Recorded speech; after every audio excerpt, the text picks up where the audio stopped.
ಎಲ್ಲರಿಗೂ ನಮಸ್ಕಾರ. ಅಂಗಾರಕ ಸಂಕಷ್ಟಿ ಚತುರ್ಥಿಯ ಪೂಜೆಯ ವಿಧಾನ, ಮಹತ್ವ, ಮಂತ್ರ ಮತ್ತು ಕತೆ ಸಂಪೂರ್ಣವಾದಂತಹ ಮಾಹಿತಿಯನ್ನ ಈ ವಿಡಿಯೋದಲ್ಲಿ ತಿಳಿದುಕೊಳ್ಳೋಣ. ಅದಕ್ಕಿಂತ ಮುಂಚೆ ಇನ್ನು ಯಾರು ನಮ್ಮ ಚಾನಲ್ ಅನ್ನು ಸಬ್ಸ್ಕ್ರೈಬ್ ಮಾಡಿಲ್ಲ, ಪ್ಲೀಸ್ ಸಬ್ಸ್ಕ್ರೈಬ್ ಮಾಡಿ. ಹಿಂದೂ ಕ್ಯಾಲೆಂಡರ್ ಪ್ರಕಾರ ಹೊಸ ವರ್ಷದ ಮೊದಲ ಸಂಕಷ್ಟ ಚತುರ್ಥಿ ವ್ರತವನ್ನ ಪುಷ್ಯ ಮಾಸದ ಕೃಷ್ಣ ಪಕ್ಷದ ಚತುರ್ಥಿ ತಿಥಿಯೆಂದು ಆಚರಿಸಲಾಗುತ್ತದೆ. ಈ ಸಂಕಷ್ಟ ಚತುರ್ಥಿ ವ್ರತವನ್ನ ಮಂಗಳವಾರ ಬಂದಿರುವುದರಿಂದ ಇದನ್ನು ಅಂಗಾರಕ ಸಂಕಷ್ಟ ಚತುರ್ಥಿ ವ್ರತ ಎಂದು ಕರೆಯಲಾಗುತ್ತದೆ. ಇನ್ನು ಕೆಲವೆಡೆ ಇದನ್ನು ಸಕಟ ಚೌತಿ ಎಂದು ಕರೆಯುತ್ತಾರೆ.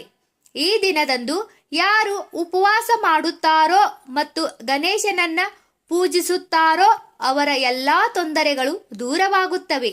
ವಿಶೇಷವಾಗಿ ಮಕ್ಕಳ ಸಂರಕ್ಷಣೆಗಾಗಿ ಈ ಉಪವಾಸವನ್ನ ಆಚರಿಸಲಾಗುತ್ತದೆ. ಇದಲ್ಲದೆ ಈ ದಿನದಂದು ಗಣಪತಿಯನ್ನ ಪೂಜಿಸುವುದರಿಂದ ನಿಮ್ಮ ಎಲ್ಲ ಇಷ್ಟಾರ್ಥಗಳು ಈಡೇರುತ್ತವೆ. ಅಂಗಾರಕ ಸಂಕಷ್ಟಿ ಚತುರ್ಥಿಯ 2023ರ ಶುಭ ಮುಹೂರ್ತ, ಪೂಜೆ ವಿಧಾನ, ಮಹತ್ವ, ಶುಭ ಯೋಗಗಳ ಬಗ್ಗೆ ತಿಳಿದುಕೊಳ್ಳೋಣ. ಅಂಗಾರಕ ಸಂಕಷ್ಟಿ ಚತುರ್ಥಿಯ ದಿನದಂದು ಚಂದ್ರ ದೇವನನ್ನ ಪೂಜಿಸುವುದು ತುಂಬಾ ಶ್ರೇಯಸ್ಕರ. ಈ ದಿನ ಚಂದ್ರನು ರಾತ್ರಿ 8:41 ಉದಯಿಸುತ್ತಾನೆ. ಇದರ ನಂತರ ನೀವು ಚಂದ್ರ ದೇವನನ್ನ ಪೂಜಿಸಬಹುದು. ಈ ದಿನ 3 ಶುಭ ಯೋಗಗಳು ರೂಪುಗೊಳ್ಳುವುದು. ಸರ್ವಾರ್ಥ ಸಿದ್ಧಿ ಯೋಗದಂತೆ ಪ್ರೀತಿ ಯೋಗ, ಆಯುಷ್ಮಾನ ಯೋಗವು ರೂಪುಗೊಳ್ಳುವುದು.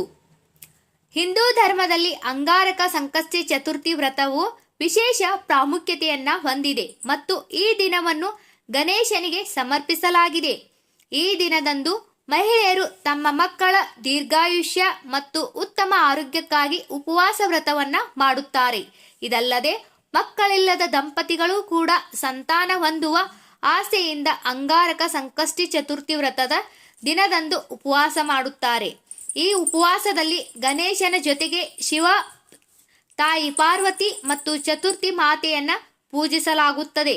ಈ ವ್ರತವನ್ನು ಆಚರಿಸುವುದರಿಂದ ಶಿವ, ತಾಯಿ ಪಾರ್ವತಿ, ಚತುರ್ಥಿ ಮಾತೆ ಮತ್ತು ಗಣೇಶನು ಪ್ರಸನ್ನರಾಗುತ್ತಾರೆ ಮತ್ತು ಅವರ ಎಲ್ಲಾ ಇಷ್ಟಾರ್ಥಗಳನ್ನು ಪೂರೈಸುತ್ತಾರೆ ಎಂದು ಹೇಳಲಾಗಿದೆ. ಅಂಗಾರಕ ಸಂಕಷ್ಟಿ ಚತುರ್ಥಿಯ ಪೂಜೆಯ ವಿಧಾನ. ಈ ದಿನ ಮುಂಜಾನೆ ಬೇಗ ಎದ್ದು ಸ್ನಾನ ಇತ್ಯಾದಿ ಕಾರ್ಯಗಳನ್ನು ಮುಗಿಸಿ ಸೂರ್ಯೋದಯದಿಂದ ಸಂಜೆ ಚಂದ್ರನ ದರ್ಶನದವರೆಗೆ ಉಪವಾಸ ಮಾಡುವುದಾಗಿ ಪ್ರತಿಜ್ಞೆಯನ್ನ ತೆಗೆದುಕೊಳ್ಳಿ.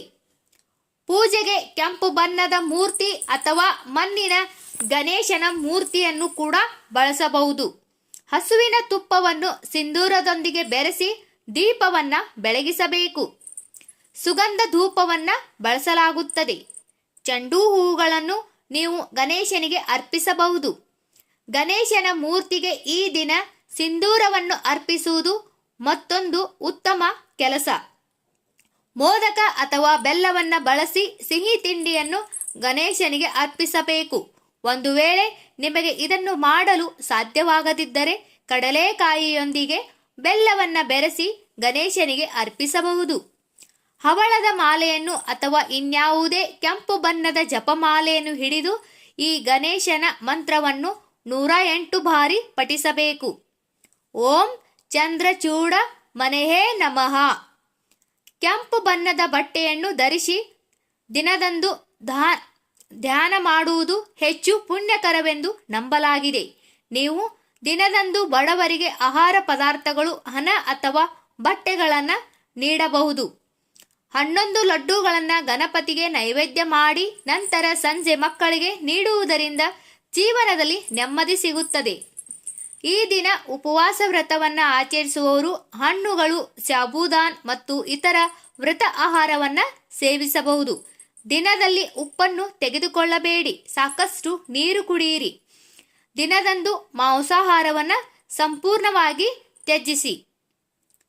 ಅಂಗಾರಕ ಸಂಕಷ್ಟಿ ಚತುರ್ಥಿಯ ಪೂಜೆಯ ಪ್ರಯೋಜನವೇನು? ಋಷಿ ವ್ಯಾಸರ ಪ್ರಕಾರ ಅಂಗಾರಕ ಸಂಕಷ್ಟಿ ಚತುರ್ಥಿಯಂದು ಪೂಜೆ, ಪ್ರಾರ್ಥನೆ, ಜಪ ಮತ್ತು ಧ್ಯಾನ ಮಾಡುವವರು ಶಾಂತಿ ಮತ್ತು ಸಮೃದ್ಧಿಯ ಆಶೀರ್ವಾದವನ್ನು ಪಡೆದುಕೊಳ್ಳುತ್ತಾರೆ. ಅವರು ಎಂದಿಗೂ ಯಾವುದೇ ಸಮಸ್ಯೆಗಳನ್ನು ಎದುರಿಸುವುದಿಲ್ಲ. ಈ ದಿನ ಮಾಡುವ ಪೂಜೆಯ ಶಕ್ತಿಯು ಸಾಮಾನ್ಯ ದಿನಗಳಲ್ಲಿ ಮಾಡುವ ಪೂಜೆಗಿಂತ 10 ಮಿಲಿಯನ್ ಪಟ್ಟು ಬಲವಾಗಿರುತ್ತದೆ. ಹೀಗಾಗಿ ಪ್ರಯೋಜನಗಳು ತುಂಬಾ ಇವೆ. ಈ ದಿನ ವ್ರತವನ್ನು ಆಚರಿಸುವುದರಿಂದ ಸಾಂಸಾರಿಕ ಪ್ರಗತಿ, ಸಂತೋಷವನ್ನ ಸಾಧಿಸಲಾಗುತ್ತದೆ ಮತ್ತು ಆಸೆಗಳು ಈಡೇರುತ್ತದೆ ಎಂದು ಗಣೇಶನ ಭಕ್ತರು ವ್ಯಾಪಕವಾಗಿ ನಂಬುತ್ತಾರೆ. ಮಾಂಗಲಿಕ ಯೋಗದಿಂದ ವಿವಾಹ ವಿಳಂಬವಾಗಿರುವವರು ಅಥವಾ ವಿವಾಹದಲ್ಲಿ ಸಮಸ್ಯೆಗಳನ್ನು ಎದುರಿಸುತ್ತಿರುವವರು ಈ ದಿನದಂದು ಪೂಜೆ ಸಲ್ಲಿಸಿದ ನಂತರ ಪರಿಹಾರವನ್ನು ಪಡೆಯುತ್ತಾರೆ. ತಮ್ಮ ಕುಂಡಲಿಯಲ್ಲಿ ಮಂಗಲ ದೋಷವನ್ನು ಹೊಂದಿದವರು ಈ ದಿನದಂದು ಪ್ರಾರ್ಥನೆ ಮತ್ತು ಧ್ಯಾನವನ್ನು ಸಲ್ಲಿಸಿದ ನಂತರ ಪರಿಹಾರವನ್ನು ಪಡೆಯುತ್ತಾರೆ ಎಂದು ನಂಬಲಾಗಿದೆ. ಈ ದಿನ ಗಣೇಶನನ್ನ ಪೂಜಿಸುವುದರಿಂದ ಹಣಕಾಸಿನ ಸಮಸ್ಯೆಗಳಿಗೆ ಪರಿಹಾರ ಮತ್ತು ಸಾಲದಿಂದ ಪರಿಹಾರವನ್ನು ಪಡೆದುಕೊಳ್ಳಬಹುದು. ಅಂಗಾರಕ ಸಂಕಷ್ಟಿ ಚತುರ್ಥಿಯ ಕತೆ. ನವಗ್ರಹಗಳಲ್ಲಿ ಒಂದಾದ ಮಂಗಳನು ತೀವ್ರವಾದ ತಪಸ್ಸುಗಳನ್ನು ಮಾಡಿ ಗಣೇಶನನ್ನ ಸಂತೋಷಪಡಿಸಿದನು ಎಂಬುದು ಜನಪ್ರಿಯ ನಂಬಿಕೆ. ಮಂಗಳವಾರ ಚತುರ್ಥಿ ಬಂದಾಗಲೆಲ್ಲ ಅದನ್ನು ಅಂಗಾರಕ ಸಂಕಷ್ಟಿ ಚತುರ್ಥಿ ಎಂದು ಕರೆಯಲಾಗುತ್ತದೆ. ಸಂತೋಷದಿಂದ ಗಣಪತಿಯು ಮಂಗಳನಿಗೆ ವರವನ್ನು ನೀಡಿದನು. ಪ್ರತಿಯಾಗಿ ಮಂಗಳನು ಈ ದಿನದಂದು ಪೂಜೆ ಸಲ್ಲಿಸುವವರ ಇಷ್ಟಾರ್ಥಗಳನ್ನು ಈಡೇರಿಸುವುದಾಗಿ ಭರವಸೆಯನ್ನ ನೀಡಿದನು. ಜಾತಕದಲ್ಲಿ ತೊಂದರೆ ಸೃಷ್ಟಿಸಿ ಕೆಟ್ಟ ಹೆಸರು ಪಡೆದಿದ್ದ ಮಂಗಳನ ಸಮಸ್ಯೆಗಳನ್ನು ಭಗವಾನ್ ಗಣೇಶನ ಆಶೀರ್ವಾದದಿಂದ ದೂರವಾಯಿತು ಎಂದು ಗಣೇಶನ ಪುರಾಣದ ಉಪಾಸನಾ ಖಂಡದಲ್ಲಿ ಉಲ್ಲೇಖಿಸಲಾಗಿದೆ. ಈ ಎಲ್ಲ ಮಾಹಿತಿ ನಿಮ್ಗೆ ಇಷ್ಟ ಆದರೆ ಈ ವಿಡಿಯೋಗೆ ಒಂದು ಲೈಕ್ ಮಾಡಿ. ಇನ್ನು ಯಾರು ನಮ್ಮ ಚಾನಲನ್ನು ಸಬ್ಸ್ಕ್ರೈಬ್ ಮಾಡಿಲ್ಲ ಪ್ಲೀಸ್ ಸಬ್ಸ್ಕ್ರೈಬ್ ಮಾಡಿ. ಎಲ್ಲರಿಗೂ ಧನ್ಯವಾದಗಳು.